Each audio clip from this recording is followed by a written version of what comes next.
This right here is a torque converter out of an automatic transmission. In this video today, we're actually going to open it up, take a look at the pieces on the inside, and see if we can better understand how it works. Now, if you're talking about the difference between a manual and an automatic transmission, this is the piece that pretty much replaces the clutch in a manual transmission. Okay, so hopefully we understand already what a clutch does. For this video, I'm just going to give you a basic explanation. The clutch is the piece that allows you to disconnect the engine from the transmission so that you can come to a stop, start from a stop, also helps when you're shifting gears. So how is it that an automatic transmission doesn't have a clutch? How is it that we can come to a stop without having to push anything or change anything, and somehow the engine can keep running while we're holding the brakes? Okay, that's this piece right here. So we're going to understand how it works. Before we get going on that, though, I want you to understand that everything you see painted in maroon is all one piece. It's all welded together. Okay, if you were to take a torque converter out of your own car, you would not be able to open it up without cutting it open. So, for our purposes today, a transmission shop has already cut it for us, and that is the reason we're able to see what's on the inside. Okay, so since this is all one unit painted in maroon, you'll see that back here on the back, this is where the torque converter bolts to the flex plate, or in other words, where it connects to the engine.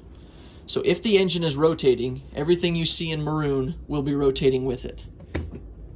That's really important to understand, because when I take this top piece off, we need to understand what will be rotating with the engine.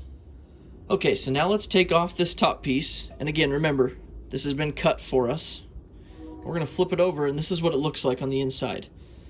This piece right here is called the impeller, also known as the pump.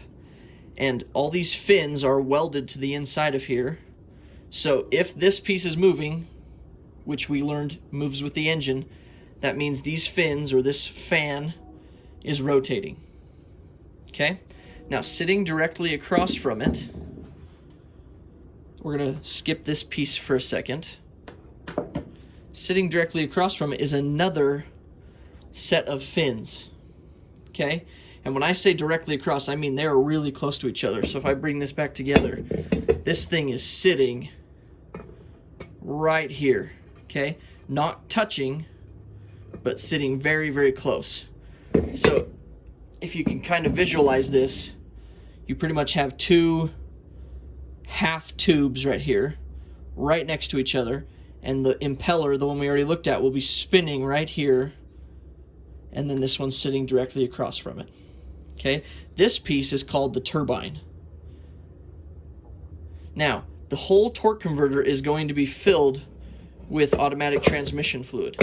So that means that as this impeller starts spinning, that fluid that's on the inside is going to be flung outwards because of centrifugal force. And as it flings outwards, it's going to hit the curvature, right? The curvature of the housing, and it's going to come over, and it's going to hit the fins of the turbine, right? Because remember, they're pretty much like two half tubes sitting really, really close to each other. So as fluid from this side moves out, it's going to hit the fins of the next one. So the movement of that fluid is going to cause the turbine to start to spin.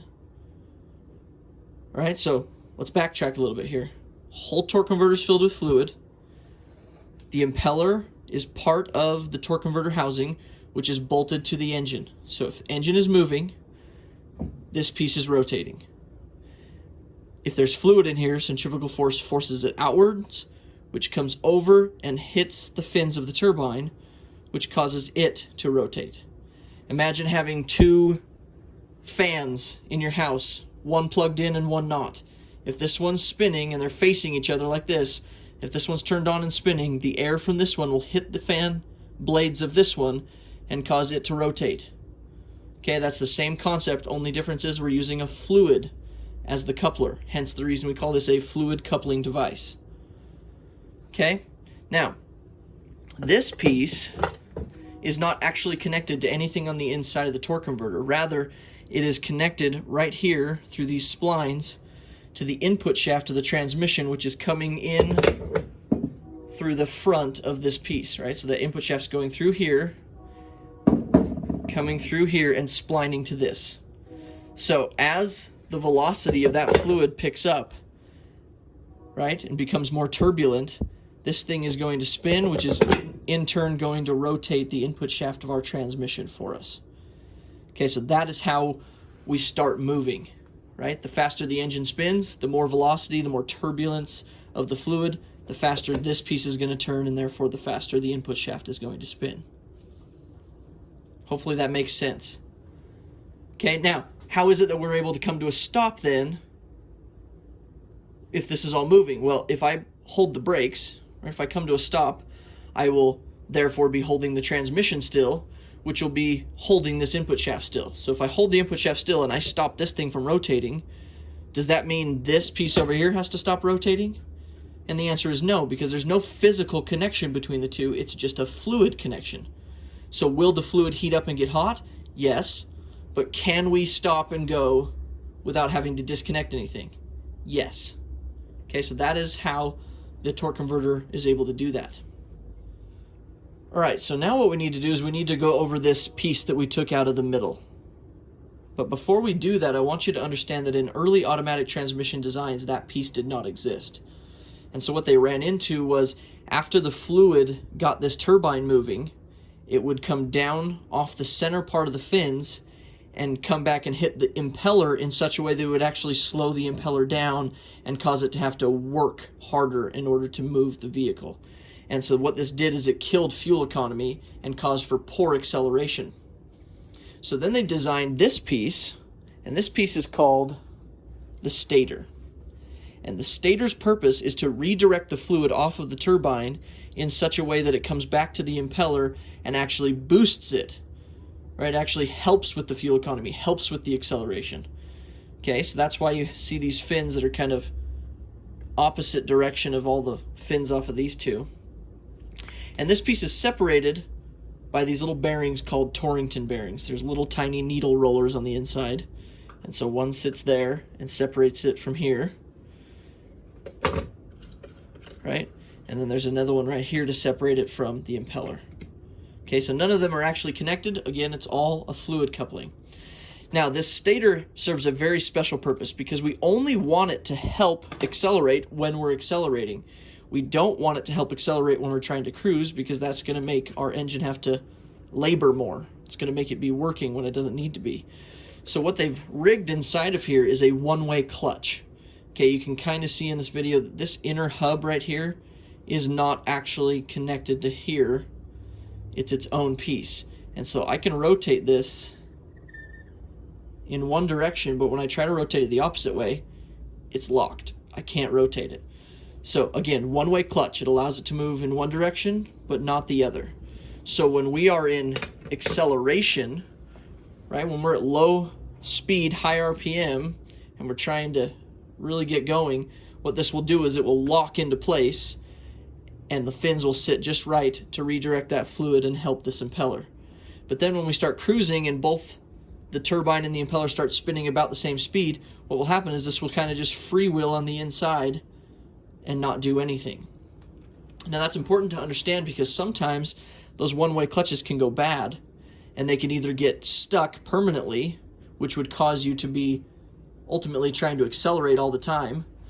So your symptoms on your car might be that you accelerate fine from a stop, but once you start cruising, it's like your engine is working just to cruise, right? So that could be the cause of that. Or it could get ruined in a way where the one-way clutch never locks, and in that case you're going to have really poor acceleration, right? You're going to really have a hard time getting up to speed, but once you're up to speed it'll seem like normal. Okay, so that's something important to understand there. Other things that can go wrong in here, these bearings can obviously go bad too, and they're going to cause quite a loud noise that you're going to be dealing with. Okay? Now there's one more piece we need to go over, and it's at the very back of this unit. So we're going to take the stator off. We're going to take the turbine off.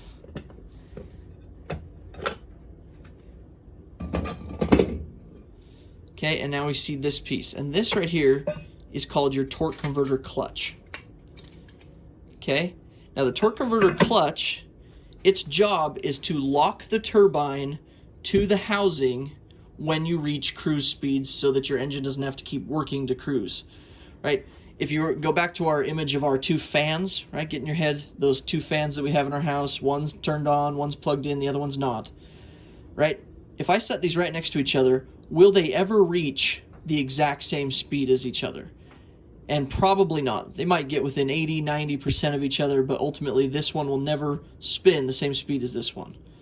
But once they get really, really close, if we had a way to just lock them together, we could save energy loss, right? Save that energy.